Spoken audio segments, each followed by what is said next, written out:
வந்துட்டியா? நான் வந்துட்டேன். நீ எங்கே இருக்க? இதோ வந்துட்டேன், திரும்பி பாரு.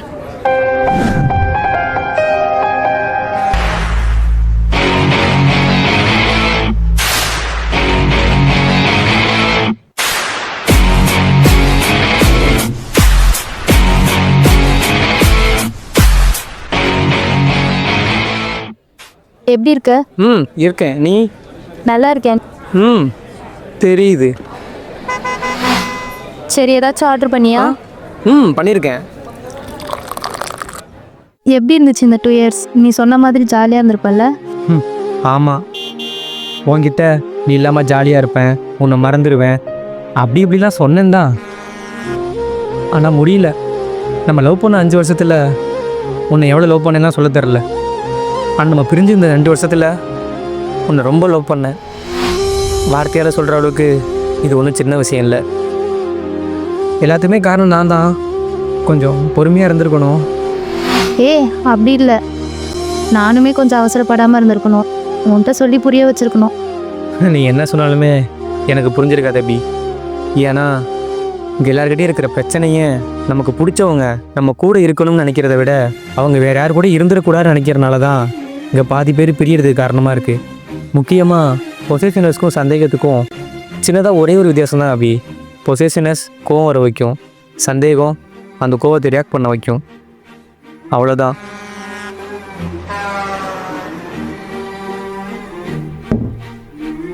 நீ என்ன எதையும் மறக்கலையா விஜய்?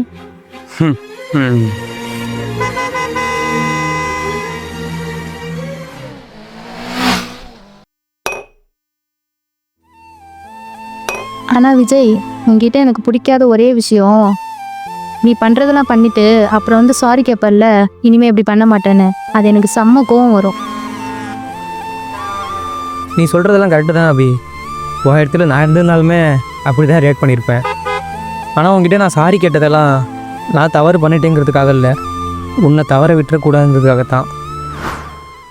நமக்கு அவங்கள பிடிக்குங்கிறதுக்காக பிடிச்சா வைக்க முடியும். ஐயோ அபி, சாரி, நான் ஏதோ தோணுச்சு பேசிட்டேன், நீ எடுத்து குடி.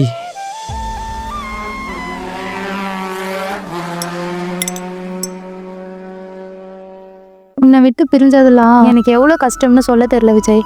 ஆனால் உன்னை எங்கேயும் பார்த்துடக்கூடாதுன்னு இருந்தேன். அதுவும் பஸ் ஸ்டாண்டில் ஒன்ன மாதிரியே நிறைய பேர் இருப்பாங்க. அப்போல்லாம் ஒரு செகண்ட் உண்மையாகவே நீதான்னு பயந்துருவேன். உண்மையாகவே எனக்குமே அப்படிதான். ஆனால் அபி, நம்ம லவ் பண்ண ஸ்டார்டிங்கில் அப்புறம்னு 1 மணி நேரம் பேசுவோம் அந்த ஒரு வார்த்தையை வச்சு.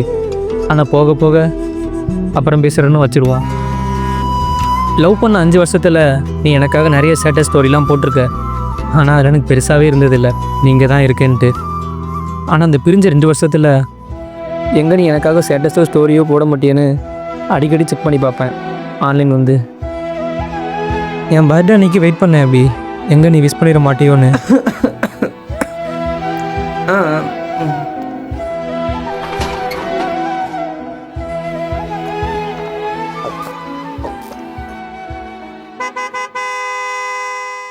நீ இப்படி இருக்காத விஜய், என்னை பற்றியே யோசிச்சுட்டு இருக்காத. மூவ் ஆன் ஆகு. இங்கே எல்லாத்துக்கும் ரீப்ளேஸ்மெண்ட் இருக்குது விஜய், புரிஞ்சுக்கோ. கரெக்டு தான் அபி, இங்கே எல்லாத்துக்குமே ரீப்ளேஸ் இருக்குது.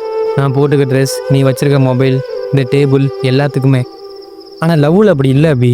ஒருத்தவங்க வந்து லவ்வை கொடுத்துட்டு போயிட்டாங்கன்னா அதுக்கப்புறம் வேற யாராவது வந்து லவ்வை கொடுத்தா அவங்களோட மேலேயோ கீழே தான் கொடுக்க முடியும். அவங்க எடுத்த ரீப்ளேஸ் பண்ண முடியாது அபி.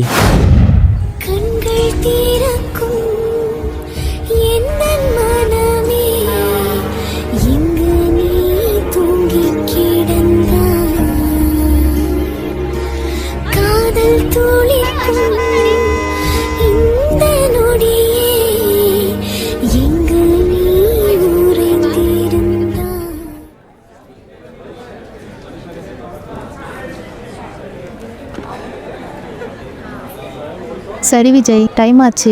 எதுக்கு வர சொன்ன? ஆமாம் அபி, சொல்லவே மறந்துட்டேன். நான் ஒரு படத்தில் ஹீரோவாக நடிக்க போகிறேன். சூப்பர் விஜய், நீ நினச்ச மாதிரி ஹீரோ ஆயிடுவ. ஆமாம் அபி, எல்லாத்துக்குமே காரணம் நீ தான். ஸ்டார்டிங்கில் வீடியோ பண்ணும்போது எல்லாருமே நல்லா இல்லைன்னு சொன்னாங்க, ஆனால் நீ மட்டும் தான் நல்லா இருக்குது பண்ணுன்னு சொன்னேன். அதான் உன்னை நேரில் பார்த்து சொல்லலாம்னு. ஓகே, வெயிட் பண்ணுறேன்டா உன்னை ஸ்க்ரீனில் பார்க்க. All the best. டேய், அது என் சித்தப்பா பையன்.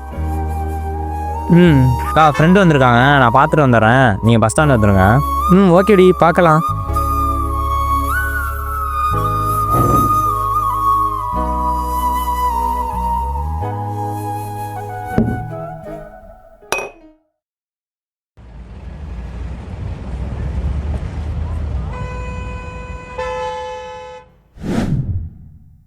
நான் உன்னை எப்போல்லாம் டான்னு சொல்கிறேனோ அப்போல்லாம் உன்னை ரொம்ப மிஸ் பண்ணுறேன்னு அர்த்தம். நான் உன்னை எப்போல்லாம் டீன்னு சொல்கிறேனோ அப்போல்லாம் உன்னை ரொம்ப மிஸ் பண்ணுறேன்னு அர்த்தம். ஓகே, வெயிட் பண்ணுறேன்டா. உன்னை ஸ்க்ரீனில் பார்க்க. All the best. ஓகேடி, பார்க்கலாம்.